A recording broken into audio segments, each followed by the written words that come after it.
without doing anything that you normally would do on the guitar. No scales, no notes, no theory, nothing like that. Just communicate. And what really strikes me, and I can remember clearly, is how some of the people in the class really objected to this and actually wouldn't do it, wouldn't try it, and just thought, this is bullshit, I'm not going to sit around here scraping on my, doing whatever you're going to hook up. As time has gone by, and for me, I've gotten, to the point where I'm generally musically literate, I can read, I can write, I've done, composing and atonal fugues and all that stuff. That exercise that he taught me has really stuck with me the most and been something that I found is really like the basis of good music. And the basic idea is that music is about communication.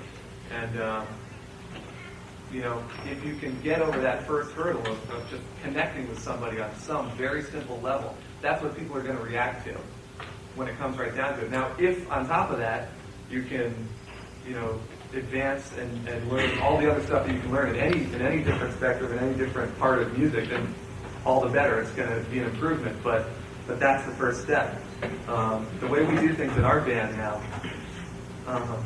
we practice a lot, and it's something that we've always done. And generally, one of the things we'll do in practice is basically that exercise, but with a little bit of a hook. We sit around in a circle, and I'll start playing something. It can be any simple little thing.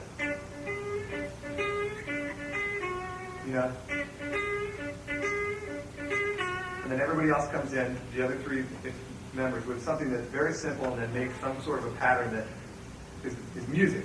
So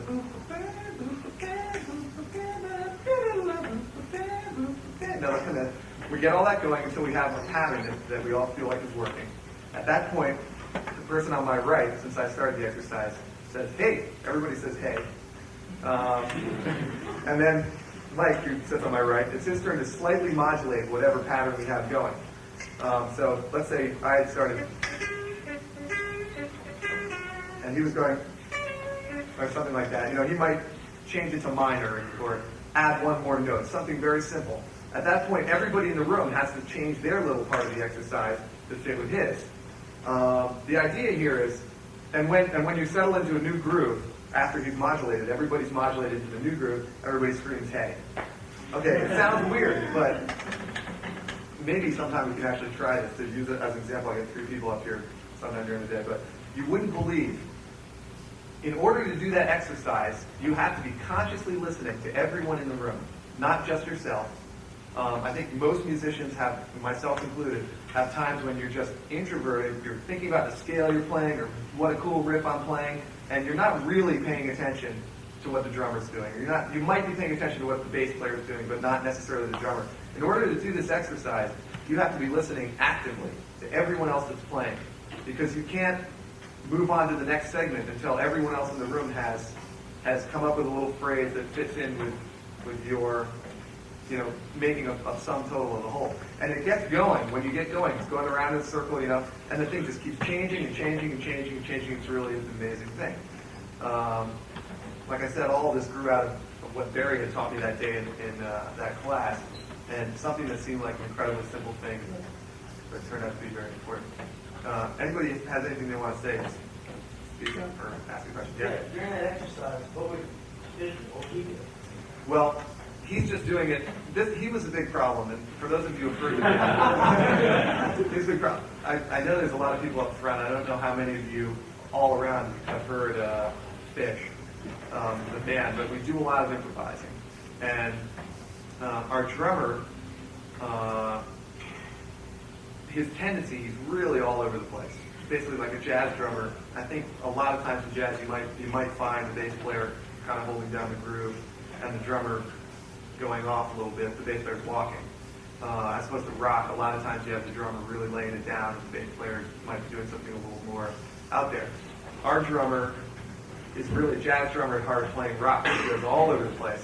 And we would do this exercise, and it took him longer than anybody else to get the idea that, see, when you start your phrase, you have to be thinking, I've got to play something that everybody else in the room is going to be able to hook up with, And the general tendency is, what am I going to play? I got to play something. Even just between the 4 of us who are close friends, it really is incredibly hard to get to the point where you're open and you're like, all I want to do is connect with other people. So for him, he would start with these things like, and we'd all kind of be sitting there like, well, how am I supposed to compliment that? And as time went on, I think he just started to realize that I've got to play something here that, because if I can't, if I'm, a musician, and if I can't understand what he's doing, then how the heck is the audience going to understand what he's doing, And really, it's paid off in droves. I mean, we can go out there and start improvising on stage, and I can feel people reacting to it, and simplicity, one of the things we were just talking about is we did a tour with Santana, and then I'll take you after that. Carlos, I mean, to me, is one of the most, probably everybody in this room can sing, the guitar solo note for note, Oye Como Va, or Black Magic Woman, and there's a reason for that. He's playing like straight out of his heart. He's hearing it first. It's coming. None of this riffing, like madly riffing stuff. It just goes over people's heads, And it's such a hard thing to do. It's such a hard thing for me to do. But the direction that I've been trying to go in, and that I've noticed that really seems to work, no matter what style you're playing, is to get to a part where people can understand what you're saying. Just like when you're having a conversation with somebody. There's a point you're trying to make, you're getting it across in the simplest way.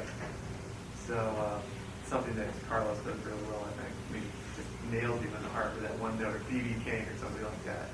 And, I've heard this kind of stuff. I can remember sitting right there and hearing people say, listen to B.B. King, listen to Eric Clapton, but, you're getting into it and you hear all this other stuff, you're like, yeah, okay, yeah. I'll listen to B.B. King, I'll listen to Eric Clapton. But really, as time goes on, it's taking years for it to totally dawn on me, what that point was. So what are you going to say? The writing process. Is it kind of jamming, or do you guys sit down and write songs on paper? Okay. The question was, in the writing process, how in my band we do that. We use almost every different method. So there might be points where we'll have a band practice or something, and we'll do this exercise and get a group going that's really happening. Lyrics, it's a song, right? That would be the left side level or whatever. On the other hand, we might do something where it's completely composed, and I used to study composition for a while, and I would do these, write out the whole thing, and everybody does know how to read in the band. So that would be the other extreme, and we would use, the writing method. There's certain kinds of music that you can't, you just can't convey with words, because if it's composed like in a fugue sort of a way, which is one line chasing the other, then you've got to be looking at it harmonically in both directions, you know what I mean? Like if you stopped it at any point in time, there's a chord going on between the four parts. At the same time you want it to go. Have a linear interest where it keeps going that way. And so the only way to do that is to sit down at a piano and write it out. So it would be a variety of different ways writing. That made me think of something else. Another thing that I've been sort of discovering as time goes on, that is this whole concept of tension and release, which a lot of our music is based on that, and a lot of jazz or any kind of music really is based on that, where you're basically either playing on top of a chord, like you're sitting on a chord and playing, or you're playing up to a chord.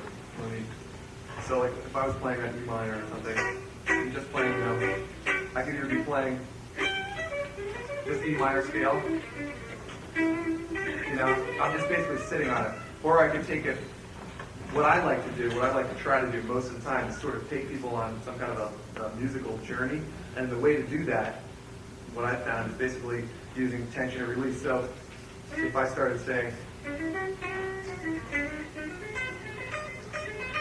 you're out and then kind of back home again, and the way I did it that time was like a diminished kind of thing. That's one way you can do it, or there's hundreds of different ways.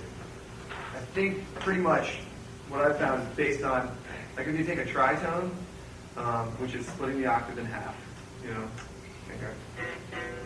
And it's, there's one tritone in an octave. the tritone wants to resolve.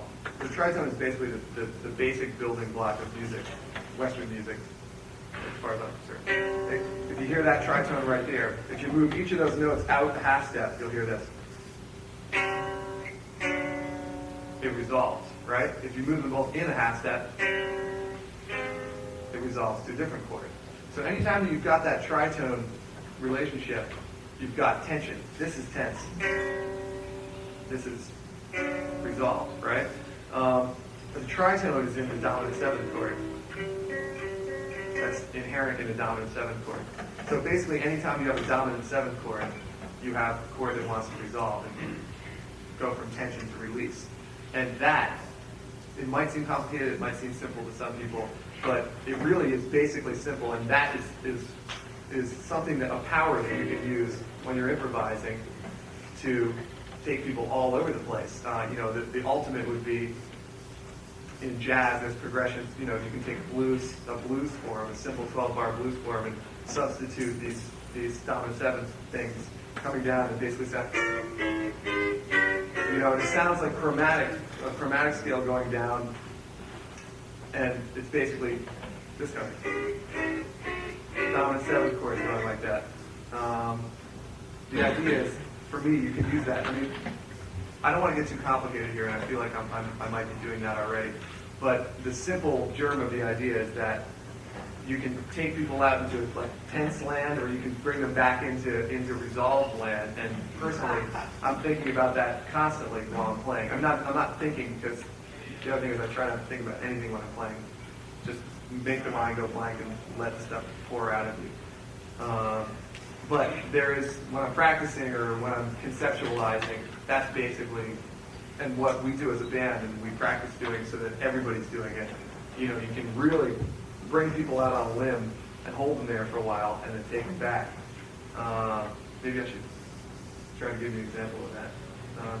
All right, somebody have a guitar? All right, you want to go up? That's okay. Or,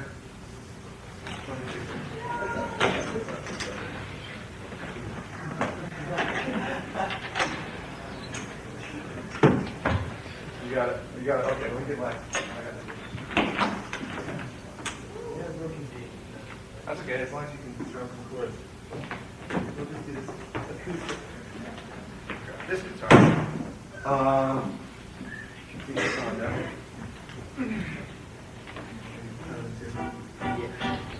So the concept I'm talking about, if you do like D minor, stash.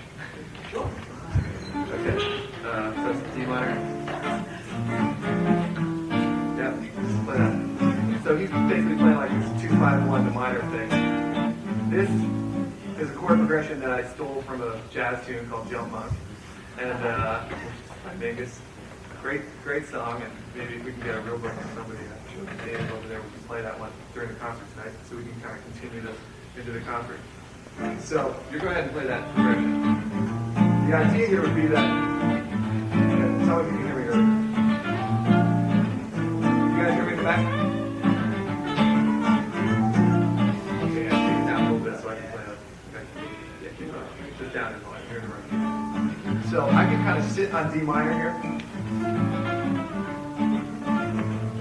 Just kind of walking around on D minor.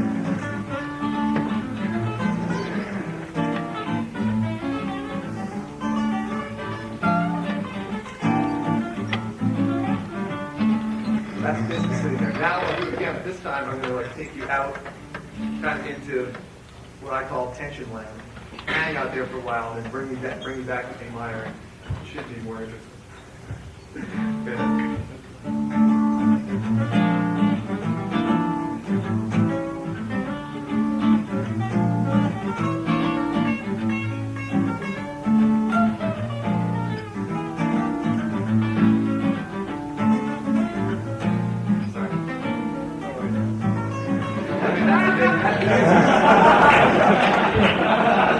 The basic idea here is, as much as you can, to kind of bring out. And there's a guy that I studied with for a while when I went to another thing called Jazz in July.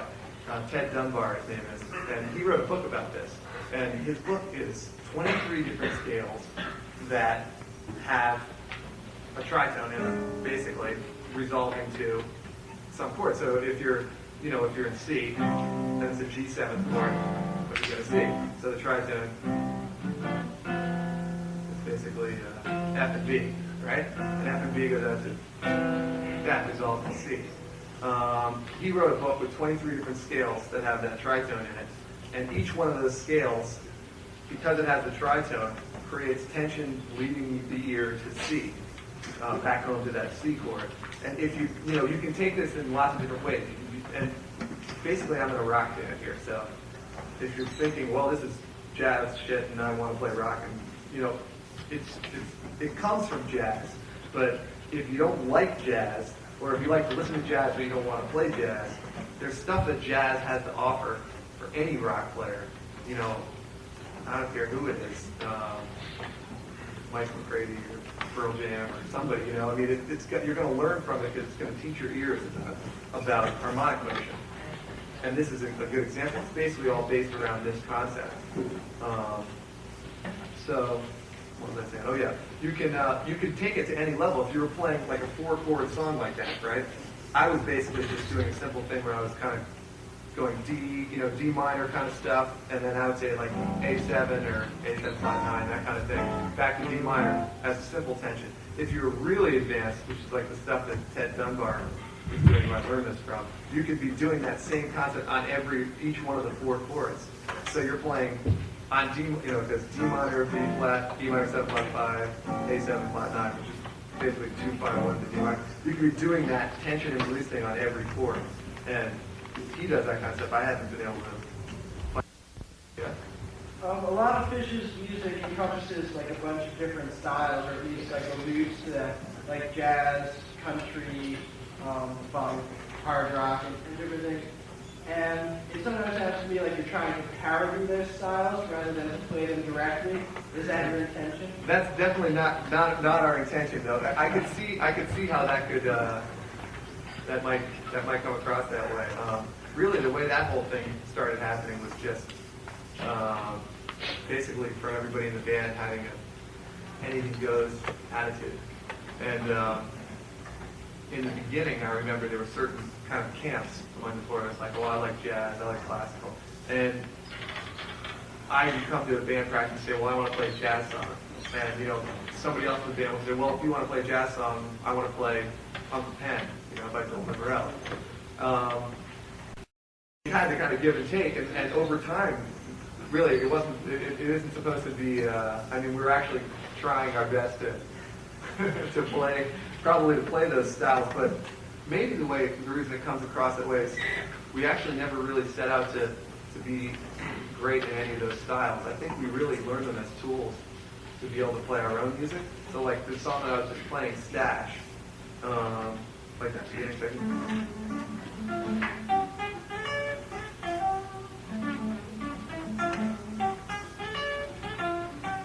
That's the melody from the beginning of that song, and that was like I was listening to a lot of Benny Goodman and big band style jazz, and they'd have these clarinet lines that were answered with the band. When I play that in the band, they'll answer, so I'll say, the band, and that's, so like each of those kind of things, that's an example. Like I never set out to play 40s big band jazz as well as those guys did, because you'd beat your head against the wall, or it would take a lifetime just to learn any one of those styles. And there's so much stuff that we wanted to do that I'll learn as much of it as I can, and then incorporate it into the original stuff right away. When you go off into tension land live, how much of that is of the moment, and how much of that is really rehearsed? Oh, most of it's of the moment. Unless it's a worked out section, more and more we're trying to have the whole almost. There's sections that are actually written out, like the thing that I just played. So like in Stash, we'll do all that, and then when it gets to the sort of the jam section, it's past that. That's still written out. but like the question about the composition thing, I learned a lot about tension studying composition, because if you study like big band arrangements and stuff, they would do that. There's a structure over time. If it's a 3.5 minute song, where they might build up to like a big 5-chord kind of thing, where if it's like Bewitched or something, you know that one.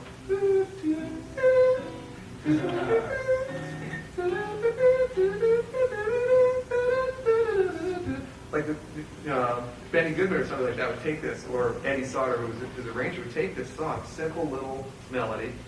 Everybody can hear the melody. The singer might sing it, or the guy would play it, or the whoever, and then put this arrangement in where they're going to modulate and stuff, and eventually, usually, you're going to end up on some kind of big altered 5-chord, and it's going to come back home at the end, right? So there's like a triangular tension thing. Same with fugues, which, the classical style of composition. A lot of the thing about studying these different styles is you start to realize that they're all kind of the same, and there's a lot more similarities than people think. And people become stylistically bound to one style, and I think they might turn off other styles and not realize the incredible similarities. I mean, if you take Yngwie Malmsteen, right, and Wynton Marsalis, and these two people have nothing in common, basically. I mean, one is jazz, and one is metal, or whatever style you want to put Yngwie in. Great musicians of very different scope. Okay, who did Yngwie Malmsteen listen to? He listened to Jimi Hendrix a lot, definitely. I mean, among other people. Who did Jimi Hendrix listen to? He listened to blues, black blues, and, this stuff came out of basically the same place that the music that Wynton Marsalis listened to. If you want to look at it that way, as a tree, Black American music spawned basically both of those two people. And it's really not that many generations back. And, bluegrass and music coming from Ireland over, the more you study the whole history of the thing, it's really interesting for me to see that the lines cross, and there's no reason why you shouldn't be listening to and learning all the different styles, because the more similarities you see between the different styles, when you can pinpoint the similarities, you see that's something that is probably a strong thing in music in general. Like maybe this point that I'm talking about, the tension and release thing. Yeah. Fish has some of the greatest vocal harmonies, some interesting things. They don't sound just like positive. Right. All right. He asked about our vocal harmonies. This just goes along with the learning every style thing. We actually take barbershop quartet lessons. There's 4 of us, and unfortunately, the guy who was teaching us just passed away, which is very sad. But so none of us. Anybody can do this stuff too. I mean, it's incredible. There's so much stuff out there to learn. I mean, if I can impress on you anything that I've learned that has helped us to be successful, it's that not to turn yourself off to something, and not say I don't like that until you really give it a chance. You know what I mean? So we take these barbershop quartet lessons, and we learn Sweet Adeline. That's all traditional. Like that arrangement for Sweet Adeline that we do is written in 1896 or something. It's been around forever, and all this stuff that seems like, you might think, that's corny music, or that's not my style. But okay, it's neither style. But imagine how cool a heavy metal song would sound if suddenly in the middle of some raging guitar solo, 4-part harmony comes in. You gotta be creative with this stuff and use it in ways that it wasn't intended to be used. And there's so much stuff out here. And then all of a sudden, so we're learning these barbershop quartet things, and all of a sudden we start noticing that, wow, these bluegrass people are doing these harmonies too, and aren't there a lot of similarities? They put the 6th up there in the harmony, up above the, or, boy, if you want to put an altered note, like a 9th or something, you better have a flatted 7th below it. Or, you start to notice these things, like, okay, well, they're doing classical choral music, and everybody's doing it. And you start to realize, well, that's just something that works according to our Western, version of harmony. But there's people, I don't know if you've ever listened to the Bulgarian Women's Vocal Choir, or people like that. I mean, there's other stuff other than Western harmony. We'll check that. Yeah. They're all like so multi-climatic. Like they just fun, like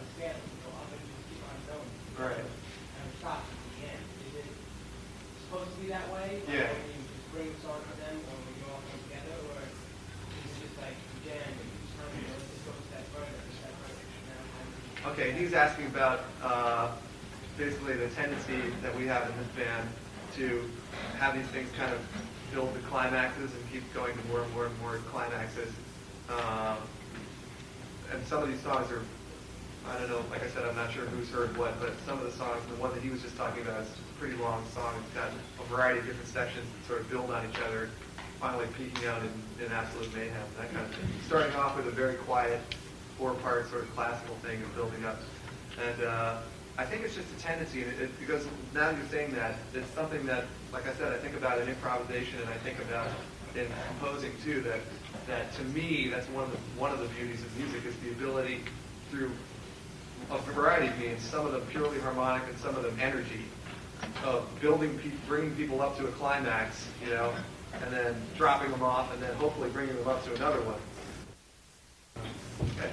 A lot of your stuff seems to be triad based, and a lot of your solos too. Yeah. It's like, how did you work that out practically? Like, how could we use, like, how do you think of triads when you're playing over stuff? Well, I never really thought, some of the songs, I can see that more in some of the chord progressions. Horn, again, as an example. Or I actually try to think more, I think chromatically when I'm soloing, but one thing that I do a lot, and maybe this is coming out in a weird way. Oh, he asked about my solos or song structure being sort of triadic, you know, triads, jumping around in weird ways. And two things that makes me think of. One is that I try, if the things, like I was saying before, I've been trying to get simpler and simpler and simpler and realizing that that's more important than getting more and more complicated. And one of the things that I do is I sit around playing like TV themes, and you know, today when I was driving down the car, my girlfriend was driving, and I just pick up the thing and put on, like, you know, the easy listening station or something, because the songs that easy listening usually have stronger melodies, despite how cheesy and awful they are. You know what I mean? I mean, really. It's true. Or anything, just put the scan thing on and sit there with the scan thing on and play whatever comes on. So, you know, if you're playing, you know. Okay, now you know that one. Now you do. I picked up my Beatles book and I was going through the, you know.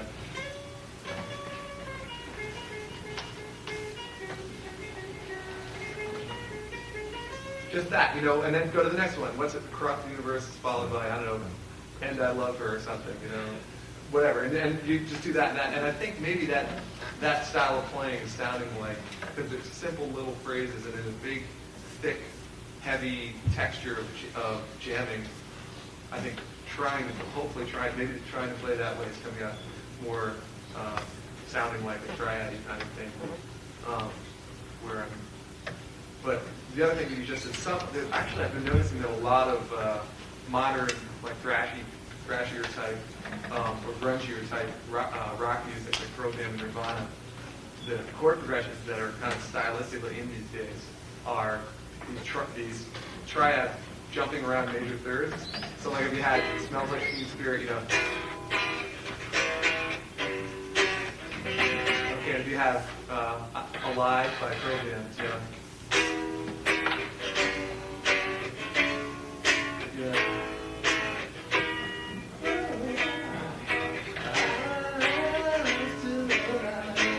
And they're all, really, this is the thing about, like, you sit down and analyze this shit. It's like a style that's happening right now. And they're really, you know, Alice in Chains, bands like that.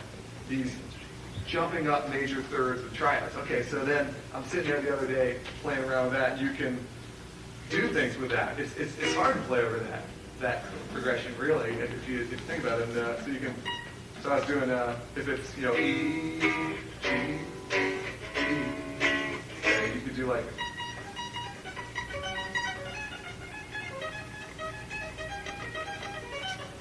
you know, that goes right down, almost in a chromatic. You can go all the way down the neck doing that, and you know, it sounds pretty. Let's see.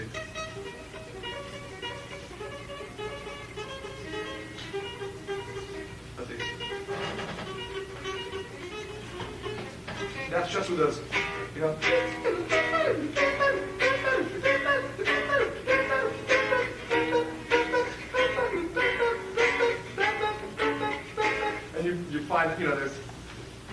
any one of those kind of songs, any song, you can learn. If you take a little German, any idea. So go ahead. Yeah. There's a phrase that shows up in Squirming Coil, I think, and then also a phrase you play on the guitar, and also shows up on, I think, It's on Ice, or It's Ice. And I was wondering, are you using a device? And the person wrote a letter to your newsletter, and they said, "Does that mean anything?" And you said, "Yes." Oh, and I was wondering, does that have anything to do with a compositional device that Frank Zappa used? And if so, what's your conceptual continuity? I would have to say realistically that I didn't understand what the guy was saying. I wanted to ask about Game End. I was just wondering when the speed was like so much that, or if you read a lot of Tolkien maybe, or Okay. intensely when you were growing up. Well, this is he's asking a question about a musical that I wrote when I was at Goddard,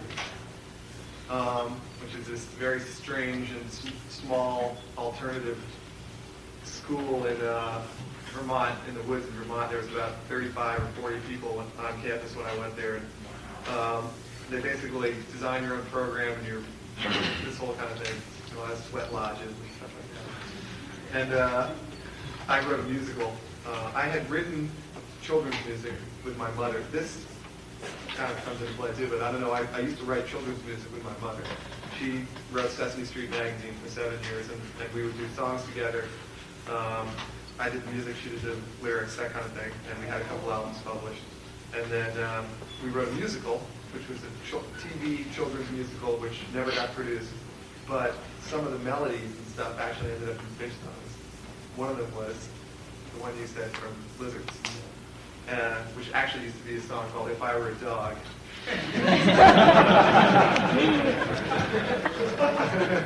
And now it's no Lizards. But anyway, and then I wrote this musical, which has now been sucked up by the band, sort of, and songs. There's lots of songs. So a lot of the characters and stuff in our songs come back to this musical. So the germ of the idea, that was the germ of the idea, was that I had just written another musical, and I just really liked the experience of coming up with characters, and then you have musical themes that you know mean different things. I mean, lately I've been just starting to get into opera, which is, I mean, I try to listen to everything I can, and really, sometimes you got to listen to things like 3 times, and you can really find the beauty in it. I mean, my philosophy is there's some kind of music out there that people are gung-ho about, like to die for. You know, I love this music, and there's that huge of a group of people that like it that much. There's got to be something going for it, and sometimes I just can't see it, and I can't see why anybody would like. Well, I'm not even gonna say it. just because you know somebody might. I like Kenny G. I mean, you might like Kenny G. I just don't like that kind of thing. I don't know. Go ahead. In my band, like, we'll be jamming all these different parts, like parts of songs. I have trouble like unifying, putting together. Oh, really? Even the songs. And, like, your song help that with all kinds of different parts. Like, how do you connect them, or how do you find like the unification? Well, for me, I would say he said if you've got a lot of different parts, how do you figure out ways to combine them? Because our songs have a lot of sections that run together, and this to me is basically study composition, because the art of composition is, as far as my definition of it, is that composing is taking a germ of an idea and developing it, right? And songwriting or something might be more of the art of coming up with a germ of an idea. And by studying composition, you learn. I mean, you'll notice that like a lot of classical composers and stuff would take the theme by another composer and develop it. And we have a song on our newest album that's the All Things Considered theme. You know? I don't know if you listen to that, American Public Radio, that whole thing. But it's a great little theme, and strong, makes a statement, and then the whole thing is just developing it. So you're trying to get variety, you're trying to never repeat a single measure, so it's always changing. The melody is dropping to the bass, the melody is dropping to the keyboards, left hand, it's spreading out, it's crushing together, it's playing backwards, now it's upside down, and it's fast. It's always changing, so it's like infinite variety and infinite sameness. That's what I learned from my composition teacher, who's a composer in Middlebury, and it's something that again, has stuck with me through all improvising and everything. I mean, if you can get some kind of theme happening, develop it. So that's the thing about hooking those sections. To me, putting them together is the fun part. You know, and coming up with them is fun too. Like I said, that would be the way to do it. Like study that kind of stuff or focus on it.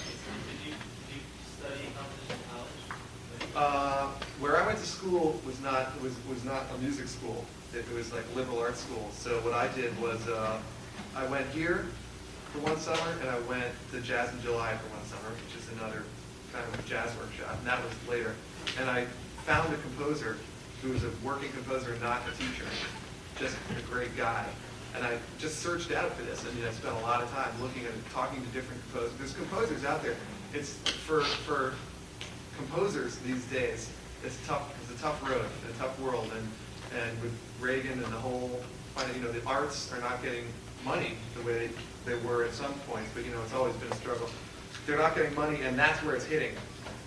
Symphonies, local symphonies and stuff are so For a composer, you're not going to make any money, you're not going to be known. So there's probably composers that if you really dug deep, that are living right around this area, that you're never going to hear about because they can't get their works performed because it's so expensive to rehearse 120 pieces of orchestra, and then that whole thing.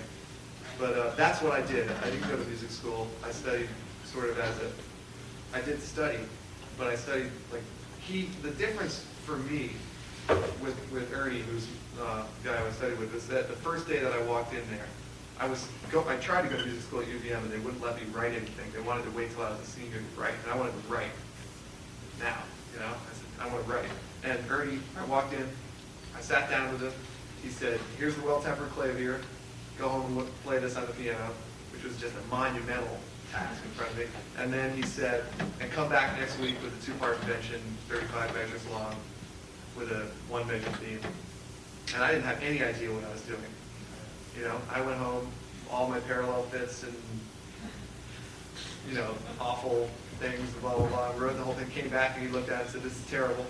But at least I had gotten going. It was so much fun, I mean, just to know that I could try this, just writing the notes on the paper it was like drawing or something. It looked so cool when it was done, and it was, and then the next week he said, all right, scratched out a bunch of stuff. He said, this is bad, don't do this is bad. Now write a jazz, big band jazz arrangement. Start off by writing it just on the piano, so it's in 4 parts. Went home, started writing it, came back, next, oh no, bad. Go home again, do it again, and slowly it started to actually be something with a lot of hand-holding. And then after that was done, he said, okay, now let's orchestrate it. Well, he said, trumpets can play from this to this. They don't like playing up here because it takes too much breath. They don't like holding long notes because it takes too much breath. They don't like hitting short notes or whatever. Saxophones, boom, start doing it, and you're done, And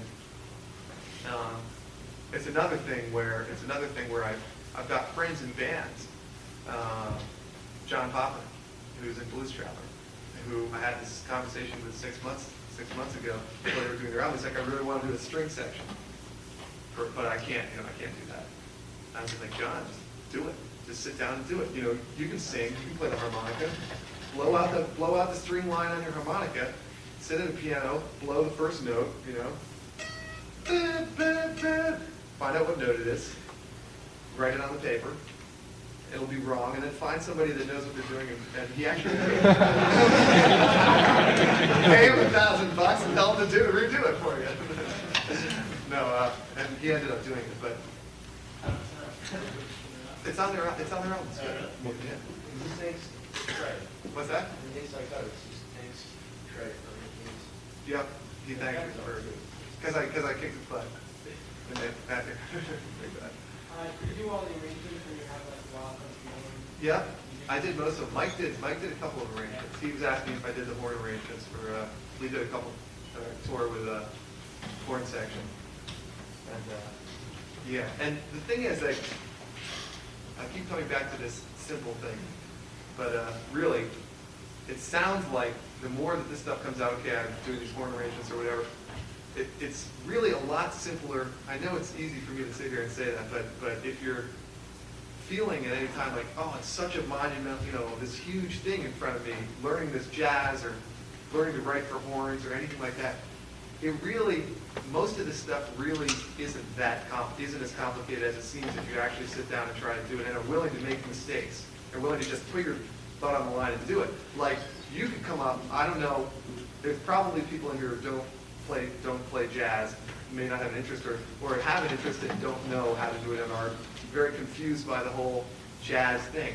And if there wasn't so much pressure from other musicians and from the whole thing to like be great, or if there was no pressure, you could get up here right now and I could play the chords to a jazz song. You could just kind of listen to it and say, well, I'm kind of hearing C. It kind of sounds like it's going around C. And okay, well, I'm just going to play C major scale because that's what I know. And play what you hear, and just simple. And that's going to be better than, in a way, than trying to get up and play some complicated, stuff that's above your head. The best thing for me has been, like I said, turning on the radio while we're driving down here and playing just one note, simple melody to whatever song's on the radio, regardless of what kind of song it is. And like I said, I ripped out the table of contents of the Beatles book and just walked down it and one by one just play. Yeah. When did you first start playing guitar, and what pointed you in the right direction? I started when I was in 11th grade, and I played drums for a long time before. If you asked when I started playing guitar, and I was going to say I played drums my whole life, pretty much from when I was really young, and just wanted to get into harmony and picked up the guitar and found it came pretty easy to me because I play kind of rhythmically, and if that's resulted in any problem, and it might have resulted in a problem, it's that I have this tendency to fight the drummer sometimes if I feel like he's not playing the groove, because I'm so used to being the drummer for so many years that if he's not playing the groove that I think is the right groove, too fast or too slow or something, I'll start banging the guitar, trying to get him to speed up or something, which is really a horrible thing to do. You should never do it. I mean, the drummer's going to set it up and you're going to go with it, or it's going to be a disaster. So, yeah. I'm not a good solo artist, and I never intended to be. And honestly, it's not that I have no interest in it. I'd like to be. I have an interest in whatever. But the way to do that, the way to have these things happen is to be listening to the other people in the band. And I've been trying as hard as I can over the last few years to train myself to not pay any attention to what I'm doing at all on stage. That's my ultimate goal. My ultimate goal is to go an entire tour and end the tour and not notice a single thing that I played. That sounds stupid, but I'm telling you, everybody in the band is doing that. It's magic. It's incredible. I'm listening to what Paige is doing on the piano, He's over there, and I'm like, wow, what a great thing. And you naturally, he's playing, some little riff.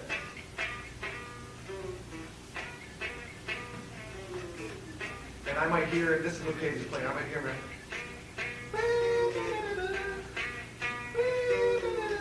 you hear those harmonies? I mean, you just let your head, and that's, to me, when I was just singing right there, I'm really concentrating 100% on what's happening over here, and just letting something fit, underneath it to support it a little bit. 1 second, and then that would be, so that distortion coming on thing is, I'm glad that you said that, because I don't want to notice it coming on, because then it would seem like formulated. Like, okay, I'm kicking on this distortion to get some more, and sometimes it does if it's not good, and that is a bad thing. But hopefully what's happening is that just the natural flow of the music is bringing it up into this sort of you're playing, now the distortion's on, because it's built up to that line.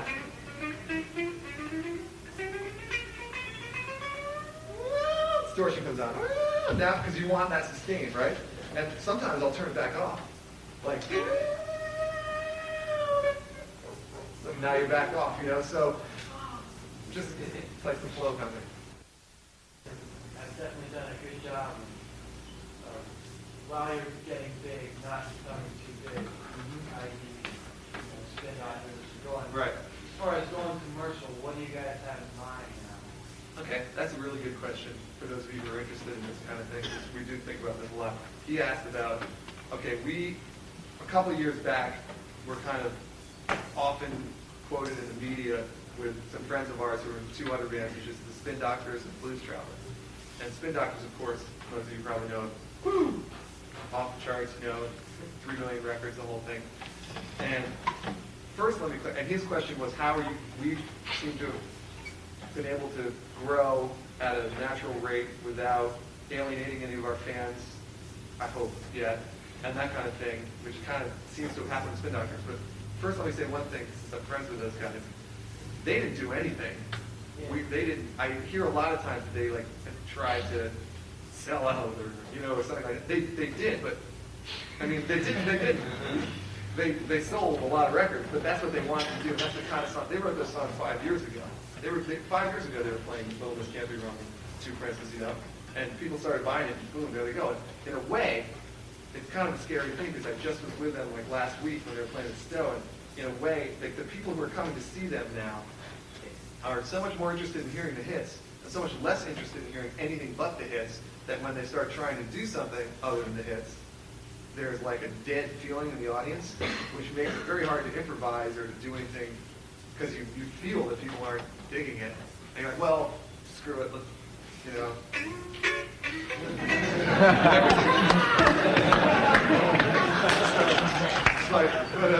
gonna, I don't know, they're gonna find another album and they're gonna have lots of great songs, so that's great. But What leads you go off more on more of a soul kind of trend over there? okay, he was asking how our new album, again, I don't know what this will mean to people who haven't heard it, but I think the main difference is probably the lyrics and singing, and then two things happen. First of all, I'll answer this quickly so I don't alienate people who haven't heard it. One is that my friend Tom, who writes the lyrics with me, got into a kind of a sticky how can I put this? He got in an interesting situation with his personal life, which ended up resulting in a lot of these really heavy lyrics, right? Just coincidence as much as anything, but that's what it was. At the same time as we were dealing with being on the road for like 180 gigs a year and never trying to keep relationships going with people that with our respective loved ones at home, and really having a real hard go of it for a lot of the people in the band. And that ended up resulting, and also at the same time, we wanted to just attempt to sing about something, other than spotted stripes and multi beasts and stuff like that. So it all came out the way it came out. Yeah? We kind of avoided the whole commercial for a long time and started producing. You produced some of those? Yeah. Yeah, we did it. We just Is that because of sort of avoid the whole? At that point in time, we were broke, and we did the whole thing for like $5,000.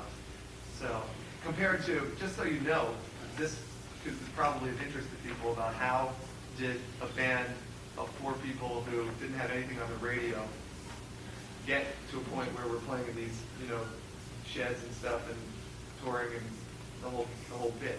And I wanted to make this point anyway, so that everybody knows. I run into a lot of let me just explain how it works very quickly, so you can have some kind of idea of avenues that are open if you want to make a career of being a touring musician. We really just beat it out on the road and constantly thinking about putting on a good show, not thinking about albums at all. That's the way it worked for us. Albums were an afterthought.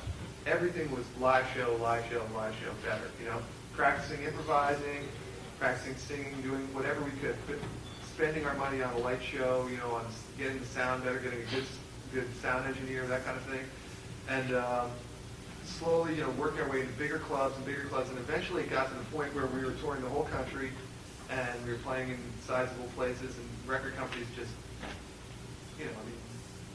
they had a built-in audience. There was no, and finally, which was good about that was that we had a number of them approaching us. We never in any way tried to get a record contract. I was actually wondering if you used the word kind of this, to avoid having record companies. No, at that point in time, it was like it was so out of the question that a record company would care about us in any way. That all we were thinking about doing, I mean, really, totally. I mean, when Long Boy got picked up by an independent, which is a real small label, independent label, which was our second album, we were, shocked and like, wow, great, okay. But I mean, it wasn't even, we never even thought that about record companies. It was purely like, can we get enough fans so that we can keep gas in the van and maintenance on the van and the equipment in the van.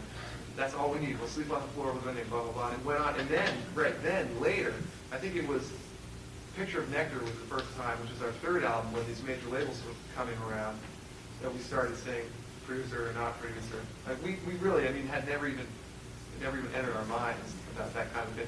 And it's interesting because I do meet a lot of people in bands, younger people and stuff in bands, who think that these record companies are going to come along and save the day by signing them a contract and giving them $250,000 or something to record an album. Let me tell you something. Every penny that a record company gives you, you've got to give them back.